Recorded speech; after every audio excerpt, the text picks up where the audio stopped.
အဖေငယ်ငယ်တုန်းကအဲ့ဒီအိုးထုတယ်ရွာနဲ့နောက်စလုံးသွားပြိုင်မှုတွေဟာဟုတ်လားဟိုဒါဆိုဘလို့လေဦးကြီးတို့နိုင်ခဲ့လား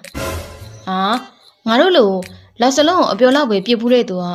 သူတို့လိုတကယ်လေးချင်ပြီးပြစ်တဲ့သူနိုင်မမလားဟာတော်ပေါ်အဲ့လိုပြောလိုက်မှမိဝိုင်းလေးနားလေသွားတယ်အဲ့ဒါကိုဟိုနှကောင်တားရမှာမောင်ရင်သူတို့ထိခိုက်လိမ့်မယ်ဟာဘာလို့ထိခိုက်ရမှာလဲလူလူချင်းပြစ်မာရလားပွဲရမဟုတ်ဘူးဒါပေမဲ့သူတို့ကပြိုင်ပြီးရှုံးနေသူတွေကိုလက်မောင်းမှာလောက်စလုံးရထင်အောင်ပြစ်ပြီးမှပြန်ခိုင်းတာဟာငါ့ပေလက်မောင်းမှာဆိုလောက်စလုံးရကြီးခုတိရှိ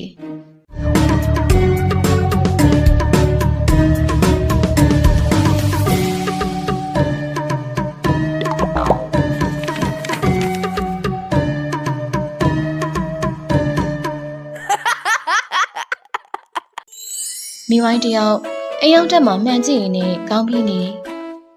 ငါလေဘယ်အချိန်ကြီးကြီးကိုလှနေရပြီအခုတော့တက်လောက်လာတာနောက်10နှစ်များနေရင်ငါဘလောက်တော့လှနေလိုက်မလဲမသိဘူးမိဝိုင်းအဲ့လိုတွေးနေတော့သူ့အိမ်ထဲကိုတော့ပေါ်တယောက်အမောတကောနဲ့ပြေးလာတယ်မိဝိုင်းဘာလဲကအမောတကောနဲ့နေရလေဟိုကောင်နေလောက်စလုံးပြိုင်ဝင်ပြိုင်ကြမလို့တဲ့အဲ့ဒါတားပေးပါအောင်ဟာအော်ဘာများလဲလို့ဟဲ့လောက်စလုံးပြိုင်တာများပြိုင်ကြပါဟဲ့အဲ့ဒါဘာဖြစ်လဲနင်ကလေနင်ရောမပြိုင်ဘူးလားဟာနင်နားမလည်ဘူးလားသူတို့ပြိုင်မှာရိုးလောက်စလုံးပြစ်တဲ့သူတွေနဲ့မဟုတ်ဘူးဟာအရန်တော်တဲ့လောက်စလုံးပြစ်သမားတွေနဲ့အဲ့ဒါနင်မြန်တားပြီးစမ်းပါဟာတုတ်ပေါ်လေအဲ့လိုပြောပြီးတော့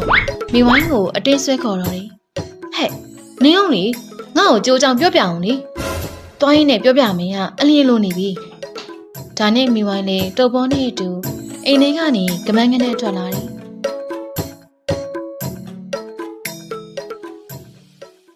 ဟဲ့တွိုင်းပြောမယ်ဆိုရင်လေပြောလေ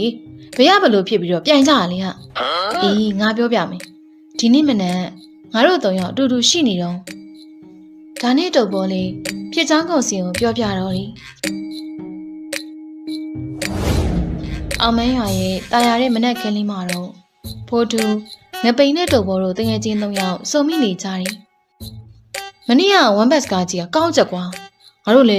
ဟိုသူတို့လိုတင်မောတချင်းနဲ့ရွှဲလျင်ရရင်ဘလို့ဖြစ်မလဲမသိဘူးနော်ဒါနဲ့သူတို့တည်းစကားအကြောင်းပြောနေတော့ဖိုးတူရဲ့အိမ်လေးကိုသူတို့နဲ့ရွှေတူကောင်းလေး2ယောက်ဝင်လာတယ်ကောင်းလေး1ယောက်က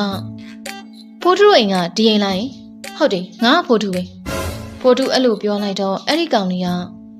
မင်းဟာဖိုးတူဆိုဒီပေမေရှင်ရှင်တဲ့တယောက်ကငပိန်မဲဖြစ်ရမယ်ဟုတ်တယ်မလားအေးဟုတ်တယ်လေဘာဖြစ်လို့လဲငါတို့ကြားတာကတော့မင်းတို့အဖွဲ့ကထူးမတူတဲ့ဖိုးတူအဖွဲ့ဆိုဟုတ်လားဒီမှာဆိုလဲအရန်တော်တယ်လို့